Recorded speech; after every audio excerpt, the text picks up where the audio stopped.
At the end of a hard week, it's great to sit down and take some time off and watch some football. Game-winning touchdowns on 2-minute drives, running backs racing down the sidelines with no one to stop them. There's nothing else like the NFL, and there's no better way to make the games even more exciting than to bet on them. So do the smart thing and go to mybookie.ag. No one gives you more ways to win than they do. MyBookie's got the fastest payouts and better lines than any other sportsbook. Don't forget, where you're betting is just as important as who you're betting on, and mybookie.ag is the best in the business. Do the smart thing. If you're going to bet this football season, bet with MyBookie. If you're the kind of guy that likes to bet a little and win a lot, try a parlay. If all your picks come through, you'll multiply your winnings. And no matter how you bet, the NFL season is the best time of year. Join now and MyBookie will double your first deposit. Use promo code Detroit100 to activate the offer. That's promo code DETROIT100. Visit mybookie.ag today. You play, you win, you get paid. Fellas, I want to tell you about a product that can improve your performance in the bedroom. And what better way to improve the quality of your life than to please the woman of your dreams? Blue Chew brings you the first chewable with the same FDA-approved active ingredients as Viagra and Cialis, so you know they work. Blue Chew is the fast and easy solution for any man looking to enhance their performance and step up their game. You don't have to be one of those guys that finishes quickly, or you don't have to be one of those guys that, at the end of the day, regrets not having a great sex life. Blue Chew is prescribed online and shipped straight to your door in a discreet package, so no in-person doctor's visit, no waiting in the pharmacy, and best of all, no more awkwardness. They're made in the USA, and since Blue Chew prepares and ships direct, they're cheaper than a pharmacy. Right now, we've got a special deal for our listeners. Visit BlueChew.com and get your first shipment free when you use our special promo code DETROIT. All you got to do is pay the $5 shipping and handling fee. Again, that's BlueChew.com, promo code Detroit to try it free. Blue Chew is the better, cheaper, faster choice, and we thank them for sponsoring the podcast.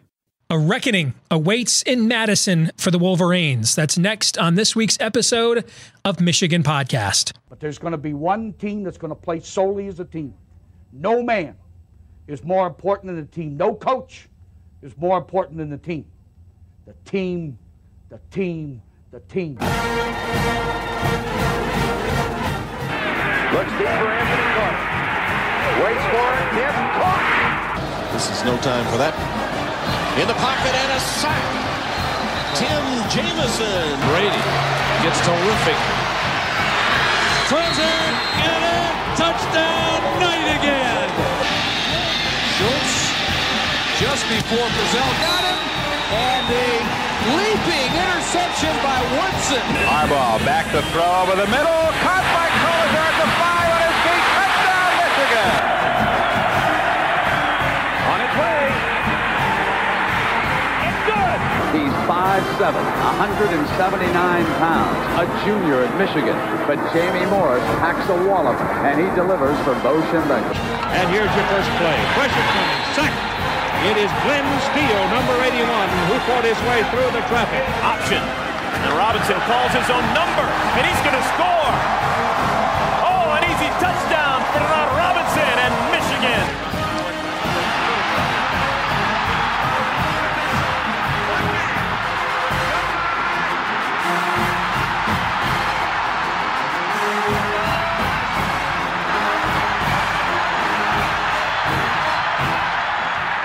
We're going to win it. We're going to win the championship again because we're going to play as a team.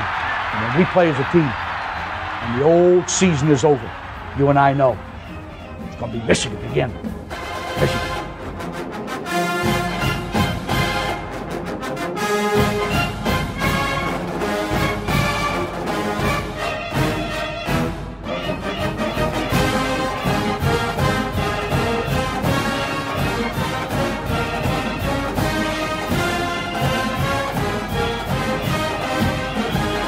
Go Blue, I'm Steve Deace. Welcome to this week's episode of Michigan Podcast.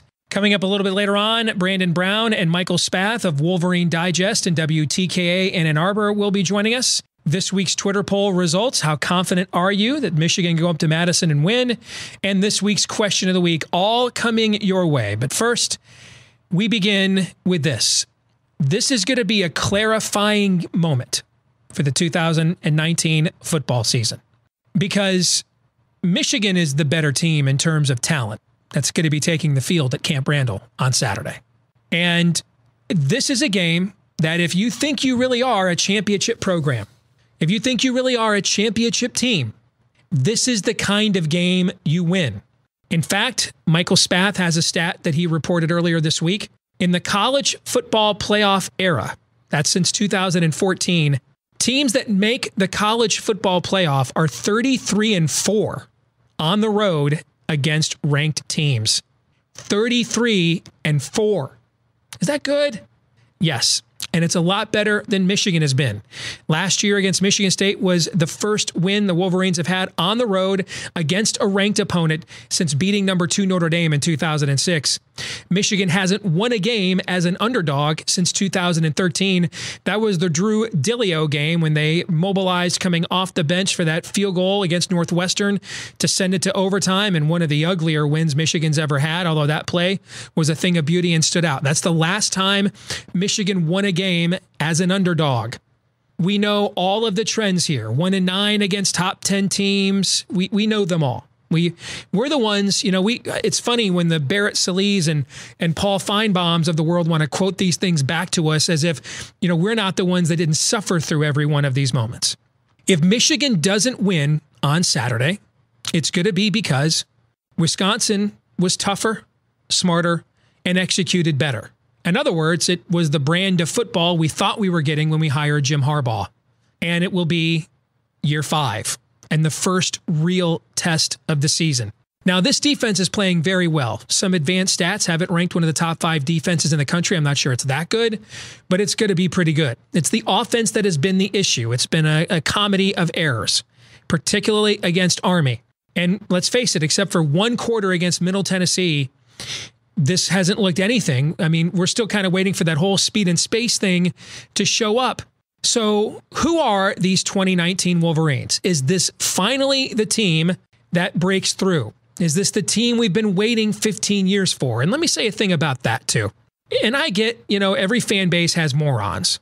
Every fan base has the guy in the stands who thinks, I can call the plays. Yeah, this one's going to be a run. Next one's going to be a pass. And, they don't know. And 12 personnel, from the inseam of their 48 size jeans. Okay. Every fan base has that. But more and more of you I'm hearing from that are frustrated with the lack of significance. And I want to tell you, I'm here to defend you. There's nothing wrong with that. You have waited 15 years for this program to do something significant. It's won a lot of games, but there's not a lot in the trophy case to show for it. There's a story this morning as we're taping this on Tuesday in the Ann Arbor News that basically says, hey, Michigan, they talk to administrators, boards of regent members, others. Michigan seems fine going 9-3, 8-4 every year if they're making a lot of money and staying out of trouble off the field. Well, I think that's a false choice. I don't buy into every school beats you is cheating and every program that beats you has thugs. Okay. You can win a lot more games against better teams than we have and not have to change anything other than execution on game day. One of the things that has been a problem in the entire Harbaugh era is, with limited exceptions, an unwillingness to be aggressive offensively when on the road. We're not going to beat Wisconsin in a phone booth on Saturday. That's the style we're actually trying to evolve away from. That's the style they want to play. If we beat them on Saturday, it's going to be because we were aggressive and unleashed our athletic advantage with higher recruited, higher caliber athletes, which is another reason why, if they don't win on Saturday, all of the old narratives and questions about why is Michigan always overrated will come into play. Why don't they win enough big games? Will they ever make the playoff? Are they ever going to win the Big Ten again? I can think of one way to avoid all of those tropes. Win. You can tell the season is nigh because we're upping the ante where the content is concerned on our Patreon page as well. I've already got some week 0 and week 1 early lines I played earlier this year with an opportunity for you, if you're one of our subscribers, to look at those lines and see how they've adjusted. We've opened up a brand new sports book here in Des Moines, Iowa, where I live, and you've gotten a chance to see the first game that or set of games that I've played at our sports book there as well. We'll be giving you you exclusive post-game podcasts, instant reactions to every Michigan game on our Patreon page as well, if you're a part of our $5 a month exclusive club. And that's where you get access to all of our content. And for $25 a month, you get all of that content as well, but you'll get your name or your business in the credits and a shout out on the show. If you want to support us here at Michigan Podcast, go to patreon.com/Michigan Podcast. That's patreon.com/Michigan Podcast. Back here on Michigan Podcast, and let's get this week's Wolverine Digest Roundtable ready to go. Brandon Brown, Michael Spath from Wolverine Digest, WTKA-Ann and Arbor, joining us here on this week's episode of Michigan Podcast. Go blue to both of you. Let's get right to it. Biggest news you guys have heard that gives you reason to believe we're going to see a different or better, hopefully both, offensive performance on Saturday from Michigan compared to what we have seen, except for one quarter against Middle Tennessee so far this season. And Michael, I'll start with you. Damn it, you had to start with me, huh? Well, I don't know that, honestly, guys, I mean, I don't know that I've heard anything in the last week, certainly not from Michigan's side. I would just say that I think when you calm down a little bit, you remove yourself a little bit from the emotional takes that occur in the first 24 hours to 48 hours after a game. You go back and look at it and you say, all right, while Shea Patterson hasn't proven to be this stud quarterback, he also is probably not the guy who really struggled in every facet against Army. If he is, then he shouldn't be the starting quarterback for Michigan. And he's won that job a year ago. He won the job again this year. So I'm just not ready to throw him out with the bathwater yet, as they like to say. And so that's probably the reason for optimism the most. I don't think this Michigan football team is that far off. They've got an emerging running back in Zach Charbonnet. They're hopeful to get John Runyon Jr. back at left tackle this week. They've got the wide receivers, even if Donovan Peoples-Jones is not healthy, and we don't expect him to be for the trip to Madison. So it really just comes down to they need better quarterback play, and I don't think he's going to go out there and have two substandard games in a row. Talking to Devin Gardner, who's our Monday morning quarterback, he kind of looked at it, analyzed it, and said, just a little bit of early confidence in that game, and I think you'll see the best that Shea Patterson can be. And so that's why I'm much more optimistic about this one on Saturday. Brandon, same question to you. Yeah, I was actually going to go in a similar direction. I don't know if it's anything we heard or if it's anything that was directly given to us during the press conferences yesterday, but just the simple fact of they had a week off and guys are able to get healthy. I think the focus is on Shea Patterson. If that oblique injury was really bothering him like it looked like it was, I'll steal a line from Jim Harbaugh. With absolutely no medical training, I would have to think that he's going to be better with the time off. So I think I think Michael hit it right on the head. I don't think he's as bad as we saw against Army. Maybe he's not the 5-star number 3 player in the country good that a lot of people hoped, I think, when he transferred to Michigan, but he certainly looked better in the first half against Middle Tennessee State than he did the rest of that game and then the entirety of the Army game. So I think Michael's right. I think it's about quarterback play. I think Michigan has enough talent to win against Wisconsin, but playing at Madison, with some guys injured, hopefully they'll be back this week, is going to be tough. But I think the key is Shea Patterson, and if he's healthy, and hopefully he is.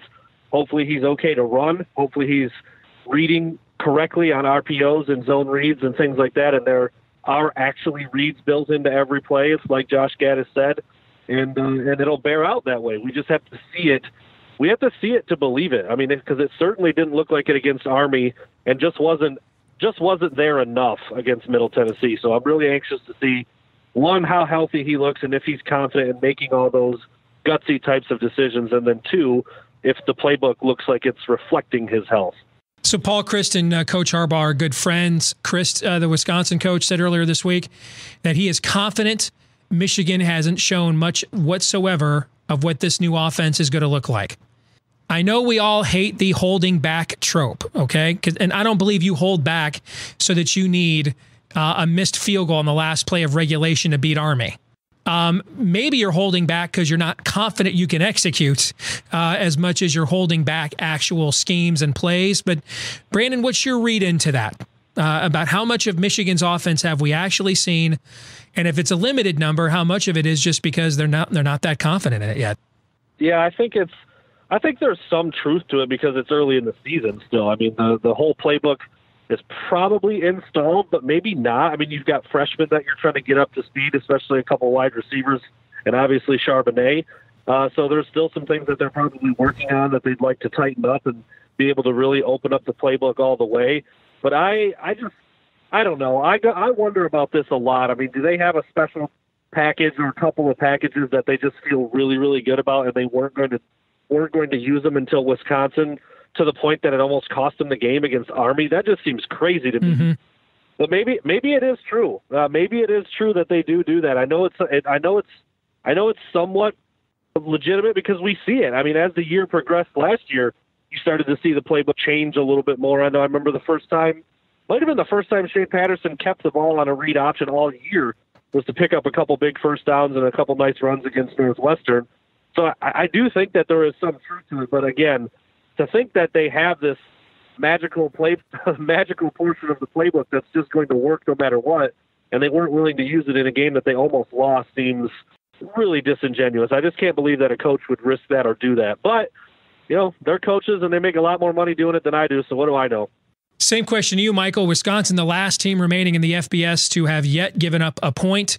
How much of this do you think is Paul Chryst trying to, make sure his own defense doesn't come in here overconfident, given how erratic Michigan has looked offensively so far?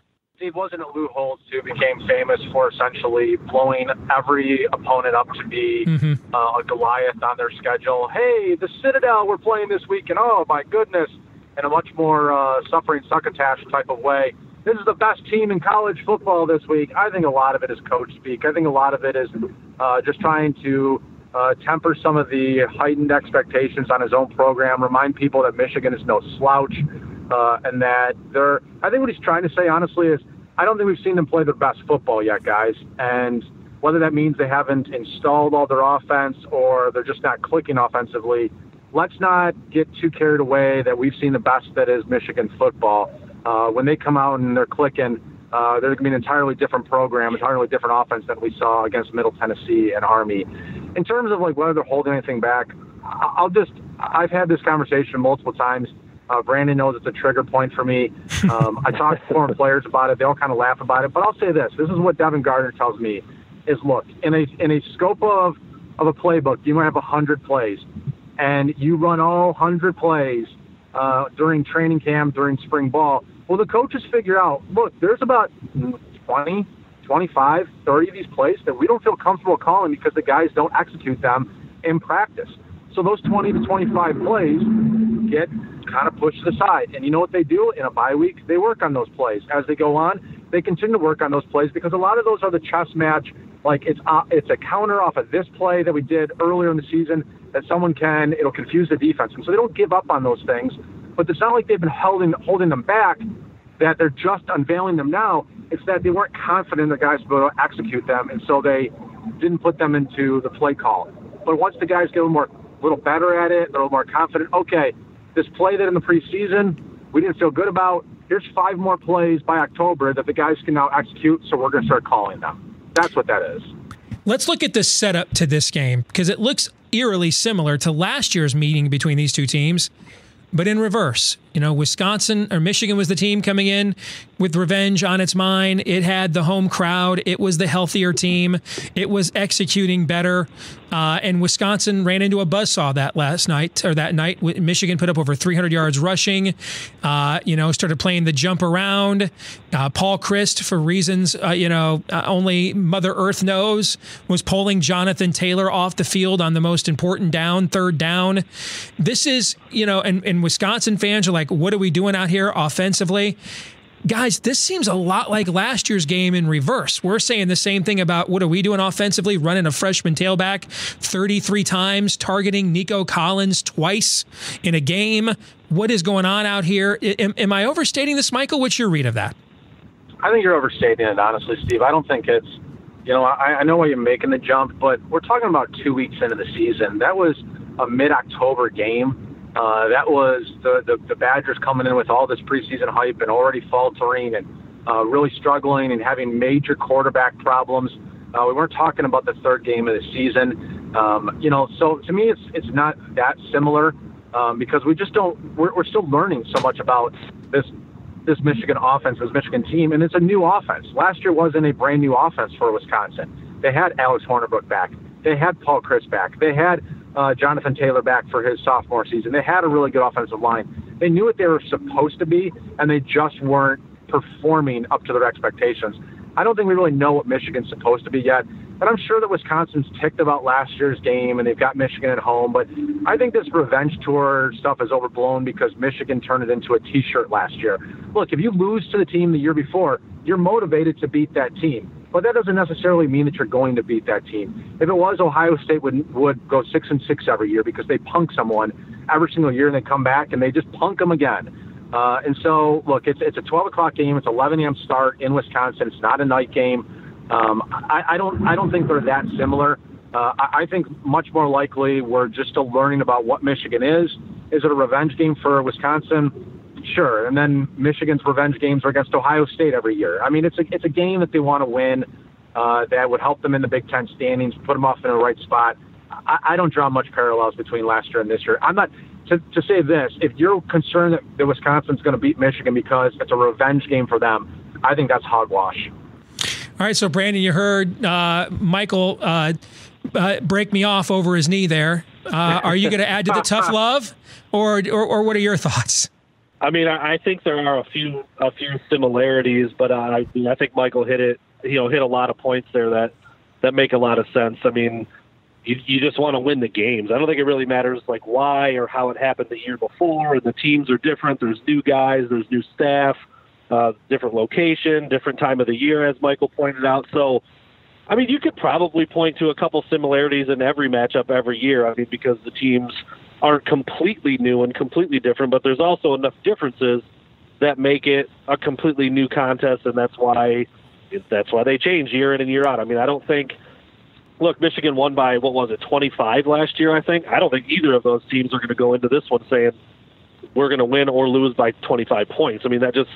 It's too different. It feels too different. Michigan is still getting going. They're still trying to figure out what they're good at, still trying to get healthy, and might be healthier this week than they've been in the previous 2 weeks, which I think was kind of the opposite for Wisconsin last year. They continued to get more banged up as time went on. So, yeah, there's a couple things you could point to that are like, oh, this is kind of like last year, but in reverse. But, yeah, I think Michael did a pretty good job of spanking you there, Steve. I don't know. I don't have much else left to say. So last week, Josh Gaddis came out, spoke to the media, and one of the things that Michigan's new offensive coordinator, one of the things he said I thought was really interesting is, I've really liked this self-awareness I've seen from the program this offseason. Even Harbaugh after the Middle Tennessee game saying, yeah, we noticed how good the teams we still have to play look this week. We got to play better than this. I like the self-awareness. And Gaddis coming out and saying, our guys are really aware of the expectations on them. And they just need to relax, chill out, and just go out there and play football, basically, is what he said. This game has all of those pressure points. The lack of game wins as an underdog, the lack of road wins of significance. I mean, all of the things that, the people pounding the narrative on Michigan, it's like a harmonic convergence. Everything other than the team is called Ohio State comes into play here, and it's in a stadium where Michigan hasn't won since this year's incoming freshman class was born. How aware do you think they are of that pressure, given what Gaddis said last week, especially given the way they executed against Army and for 2 weeks? To hear about it, that can do a couple of things to a team, Brandon. On one hand, it can really add to the pressure you're feeling. On the other hand, it can bring you to the point where you're sitting there saying, you know what, screw this, man. I'm tired of hearing this. It just needs to end, and we're the ones that have to end it. What's your take on that? Yeah, I know at least a couple of the coaches are aware of it for a fact. So, yeah. I mean, there are a lot of things pointing at this game. We talked about this on the radio today about the narrative, exactly what the narrative is, how it can either really kind of be confirmed that, Jim Harbaugh hasn't won a lot of big games hasn't won any big games really on the road, hasn't won many big games against ranked opponents, hasn't beat his chief rivals. Now, Wisconsin doesn't really fall under that umbrella, but it's still a very big game early on in the Big Ten season. So I think this game is going to go a really long way for either putting the brakes on that narrative a little bit or really ramping it up. I mean, like, it feels much more damaging than it does repairing to me. If Michigan loses this game, that volume is going to go to 12. And if they win, I think it's just going to be like, okay, good. Like, that's what Michigan should now do. Now prove it against Ohio State, right? Michigan to do. Yeah. Yeah, if they win, they're just going to say prove it against Ohio State. That's what they're going to say, right? Right, exactly. Michael, what do you think? You know, I'm curious about this, and I think this game's going to go a long way towards answering questions. Here's what we don't know is which players on this team can do exactly what Gaddis said. Relax, chill out, just have ice in their veins, to use an old sports cliche, right? Because I'll tell you this, from my own playing career, never made it to college, certainly, but when the games got tenser, when the games got bigger, when we played our rival, I mean, I was nervous. I was anxious. This is why I never played college athletics. This is why no one recruited me, because I wasn't great in the clutch when it came to performing in the key moments.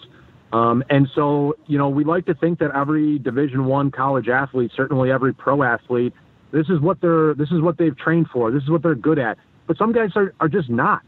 And those guys get weeded out as the level gets, you know, more and more intense. And so what we know is a week ago, someone like Aiden Hutchinson, someone like Josh Metellus, someone like Josh Uche and Kwity Paye, with their backs up against the wall, they were able to make key plays at key moments and win the game for Michigan. So for me, when I look at them, go, you know what? I feel pretty good about Aiden Hutchinson. I feel pretty good about most of those guys in the front seven, that they didn't tense up when the going got tough, and they made some big plays for Michigan. The flip side is, you know, what plays did Shea Patterson make in overtime and double overtime? He really didn't make any. You know, he overthrew Nico Collins open in the end zone. He missed a couple of other guys. So we're still trying to figure out, you know, Shea Patterson, the guy who throws a 75-yard touchdown pass to Michigan against Michigan State to Donovan Peoples-Jones, clutch. Guy's got ice in his veins.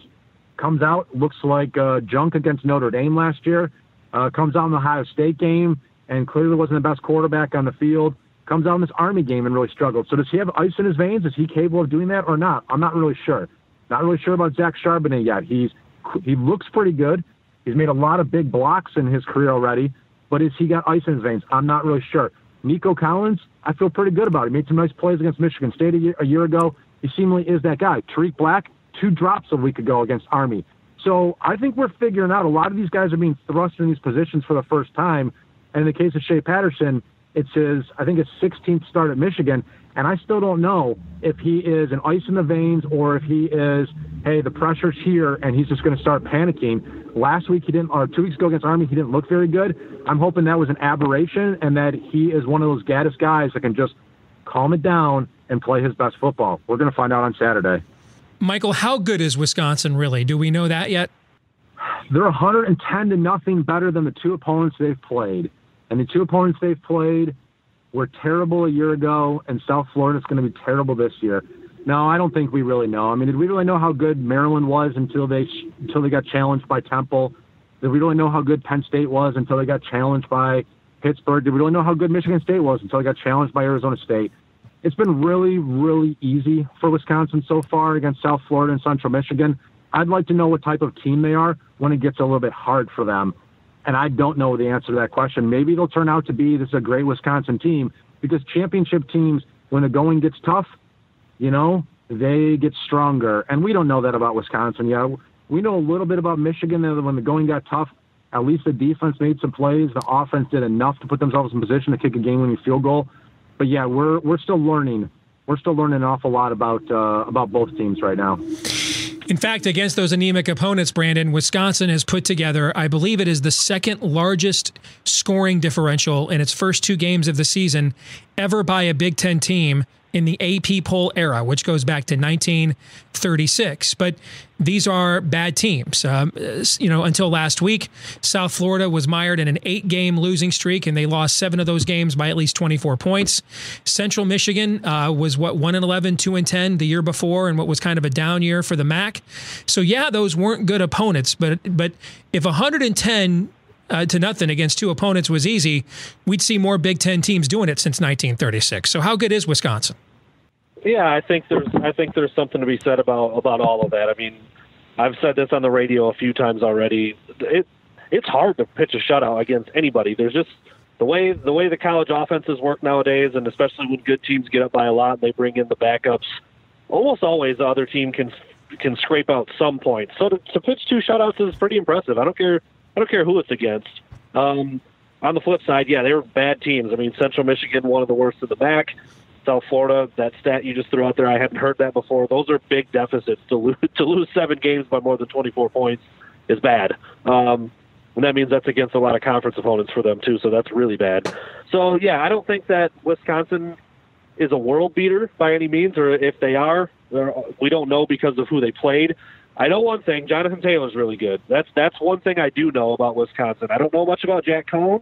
I don't know much about the new offensive linemen that they have, and I don't know a lot about what their defense is going to look like against athletes like what Michigan can put out on the field. But Jonathan Taylor's really good. He's been really good for 2 years. He's going to continue to be good this year. He's the key to their whole team. And if you can corral him and keep him in check, like Jim Harbaugh has said, you're not going to stop him, but you can contain him. Look, if they can keep him to 100 yards and no touchdowns like they did last year, I think that puts Michigan in a really good spot to win the game. And that's what they should go in trying to do. And I think that's why Don Brown was so excited to play Wisconsin, because it's more normal. It's more what they're used to. It's something they're more familiar with, as opposed to the weird personnel that Middle Tennessee ran, and of course the very strange offense that Army employs. Let's close this out with each of us giving a key to victory for Michigan. Taking the turnover issue, when you're you've already had more lost fumbles than you had all of last year.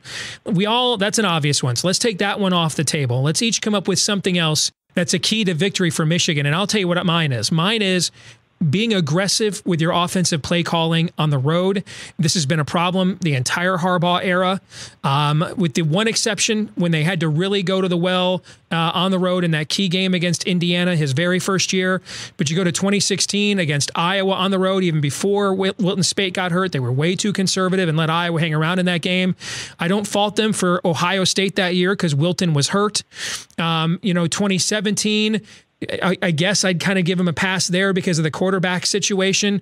But I go into the offensive approach we had against Michigan State, where we let them hang around because we waited way too late in the game to actually start attacking them down the field. And then once we did, the dam burst. I think this has been an issue for Michigan. Lloyd Carr had this issue for many years as well. So this is not new to this era, but I think aggressive, if you're going to, particularly with the offense we're trying to evolve to, if this is why we did this, to me, I think we can't beat Wisconsin in a phone booth. I think we're going to have to beat them by out-athleting them.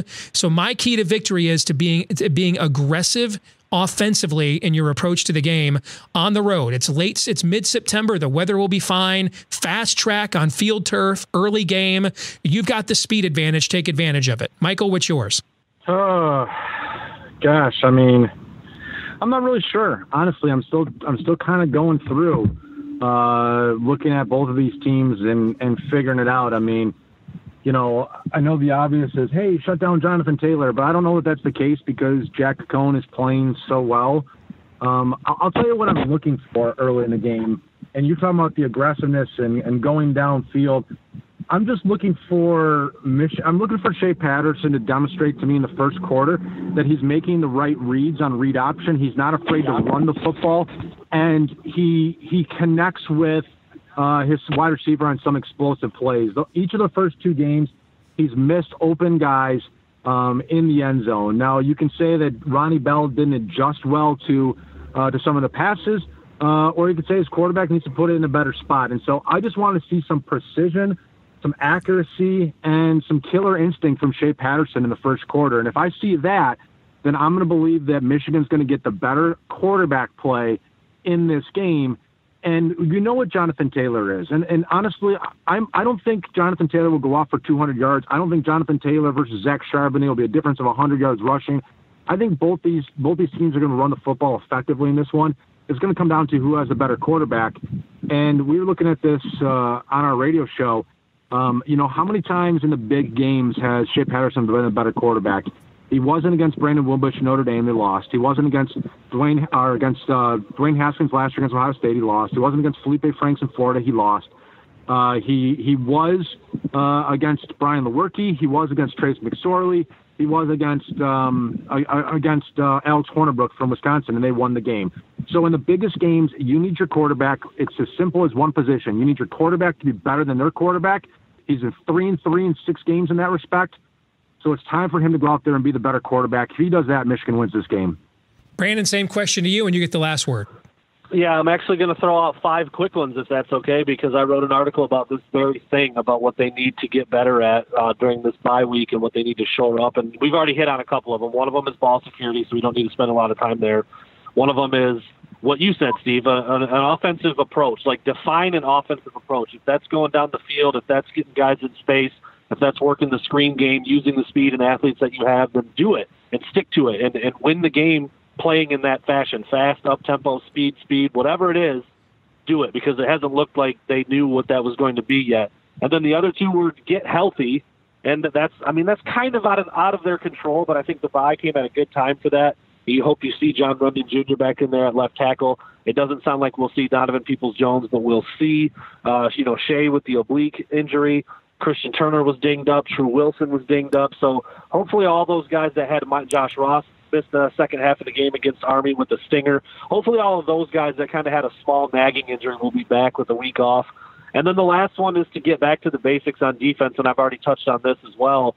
Don Brown he was hooting and hollering at his little press conference, like super excited to play Wisconsin, which seems weird because you just barely beat Army, but he's excited to get back to normal, like what they do on defense, a 4-man front, being able to actually rush the passer and put some pressure on people with blitz packages and letting your corners go out there and make plays man-to-man. They didn't really get to do any of that against Army because of the offense that they run. So those are 5 things I think they certainly looked at over the bye week and will help them going into this game on Saturday. And if they can be better in all of those areas than they were against Army, then it should be a game. And then, everything that we've said and everything that Michael just said keeps coming back to Shea Patterson. What kind of game is he going to have, and how are the rest of those things going to play out is going to be the determining factor. Yeah, I don't even want to contemplate what next week is like if Jack Cohn goes out there and outplays Shea Patterson. So let's not contemplate it and just win the game so we don't have to worry about things like that. Michael Spath, Brandon Brown, thanks both of you for joining us again here. Great stuff on Michigan Podcast. Talk to you next week. Thanks a lot. Thanks, guys. Well, as you just heard, we're very excited about the addition of Brandon Brown to our website at WolverineDigest.com. He has been a fixture covering Michigan football, particularly recruiting, but team-based stuff as well for the last several years for the Wolverine. And now he will be doing the same for us here at WolverineDigest.com, beginning with focusing on covering both Michigan football and men's basketball. Then he'll be branching out from there. And we've already upped the content ante quite a bit, but it's about to get a massive turbo injection here from the likes of Brandon Brown. So we're very excited that Brandon is joining us here at Wolverine Digest. That's a great place for you to keep up with everything we do all week long in between episodes here at Michigan Podcast. Just go to WolverineDigest.com. This week's Twitter poll results, we asked you, do you think Michigan's going to beat Wisconsin? And a majority of you are not confident. 53% of you say no, 47% say yes. I actually thought, my vote would be no. I think Wisconsin's going to win on Saturday. Although I'd love to be wrong. I actually thought this might not be as close as it turned out to be. I thought it might be a little bit more lopsided. Here's hoping those of you still holding on to hope. Keep hope alive. Here's hoping those of you doing that have your hope rewarded on Saturday in Madison, where the Wolverines have not won since 2001. The year that a lot of this year's freshman recruits that are incoming were born. So, yeah.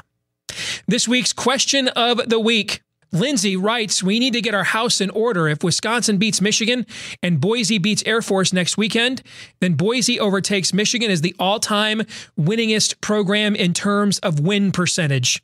Now, that's not a question. It's a statement, but it's one that I think needs some attention. You know, we take a lot of pride around here in our traditional accomplishments. And the reason being is we don't have a lot of contemporary ones, right? So we love talking about tradition. Well, this is one of our tentpole traditional accomplishments here. And my, oh my, because I don't know how you are, but when we lose a game like this on Saturday, it makes me, I can't even listen to any of the college football shows, podcasts, media. I mean, the ones nationally that I really like and enjoy, because I know what they're going to say and it's true, but I've heard it all before so many times. I just can't handle listening to it again. Are you like that? And can you imagine the talking point of, yep, Harbaugh, all he can do is finish third in the division and cost Michigan one of its key records, one of its key benchmarks. They're no longer number one in winning percentage. I'm just sick of it. I'm just sick of it. I know a lot of you are as well. Win. Just win. It's time to win. We've had plenty of time to recruit. It's time to win. I want to thank all of you for tuning in here this week again on Michigan Podcast. Don't forget to follow us on Twitter at Michigan Podcast. Keep up to date with what we're writing, me, Brandon, Michael, every single day at WolverineDigest.com. There's a ton of content there each and every single day. Hey, wherever you're watching or listening to us, if you could leave us a 5-star review, a like, a subscribe, whatever is appropriate on your platform that you're accessing us through, the more of those we get, we would be greatly beneficial. Please keep those coming. Share what we're doing here with other Michigan fans that you know, if you like what we're doing here as well. And a special thanks to Detroit Sports Podcast. They help to spread the word about what we do here each week too. We are back at it again next week, hopefully, although I'm not optimistic. Hopefully it's after a rare but much needed huge road win for the Wolverines. Until then, go Blue.